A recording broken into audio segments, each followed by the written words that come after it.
మరి మేము చేయాల్సిన కూటమి వల్లే కదా వచ్చింది, అందరికీ తెలుసు. కూటమి వల్లే వచ్చింది గవర్నమెంట్. ఎవరు చూసారమ్మా? ఎవరు చూసారమ్మా? అందరూ ఇతను మోన గారు వీళ్ళందరూ వచ్చేసారు మీదకి. మీ మీదకా? మేము వచ్చేసి ఇవ్వడానికి లాస్ట్ టైం మమ్మల్ని లేటెస్ట్ ఇలా వచ్చేసి ఇలా ఉంటే అది కరెక్ట్ కాదు కదా, లేడీస్ మీదకి వెళ్ళడం. లేకుండా ఎవరికి గెలిచలేదు ఇక్కడ. ఆయన పడిపోతున్నాడండి, అదే అంటుంది. మీరే మీద లేడీస్ మీద పడడం తప్పు కదండి మొన్న గారు. అది ఏంటండి చెప్తున్నారు కదా, లేడీస్ ఏమైనా అబద్ధం చెప్తారు ఏంటండి అలాగా? కలిస్తేనే అమ్మ మీదకి వచ్చేస్తాను తన అర్థం ఏంటి అంటే పక్క వెళ్ళిపోలే, అదే మీదకి వచ్చేసి పక్క వెళ్ళిపోలే, మీదకి వచ్చేసి మరేంటి నిలబడితే తగులుతుంది, నీకు అర్థం అవ్వట్లేదు. సైలెంట్ గానే ఉండాలి. తప్పు కదా అది, అన్ఎడ్యుకేటెడ్ కాదు. ఇక్కడ ఎవరండి ఎడ్యుకేటెడ్ చెప్పండి, ఎవరు ఎడ్యుకేటెడ్? అందరూ అన్నారు కదా, అందరూ మీరు ఒక్కరైపోతే కాదు, ఎడ్యుకేటెడ్ కోసం మాట్లాడకండి.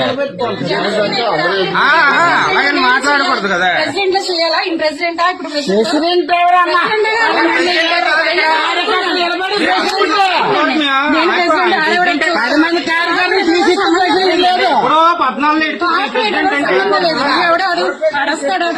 మాట్లాడినారండి, సైలెంట్ కూరుకున్నాం మేము. ఎందుకు అంటే ఎడ్యుకేటెడ్ కాబట్టి అతన్ని కూడా చాలా ఇచ్చేసారు. ఇక్కడ మేము ఒక పెన్షన్ ఇక్కడ ఉంది, ఇంకో పెన్షన్ మేము వెళ్ళాం. ఫస్ట్ అలొక చేస్తున్నారు, మేము ఒక చేస్తున్నాం. అయితే మేము వచ్చి ఇక్కడ నిల్చుంటే లేదు, అతన్ని కూడా అన్నారు ఏ పెన్షన్ కాదు ఆ పెన్షన్ కి రావాలి, వస్తావా లేదా? నేను చెప్పినట్టు మీరు వినాలి అంతే అని అతన్ని కూడా అన్నారు. అతను ఇంకో కాంప్రమైజ్ అయ్యా బాగా తెలుసు కాబట్టి మేము కాంప్రమైజ్ అయ్యాం. కనబడుతున్నా ఎవరు చేస్తాడు వర్క్? ఎవరు చేస్తారండి? కొంతవరకు ఉంటది, మరీ అనుకోండి బ్లాస్ట్ అయిపోతుంది, అప్పుడు చేయకపోతే ఏదో ఒకటి దేనికైనా బాగా చేస్తే కన్ఫర్మ్ నీకే వేస్తారు. చాలా ఉన్నాయి గొడవలు, చూపిస్తాను నేను కూడా. నేనే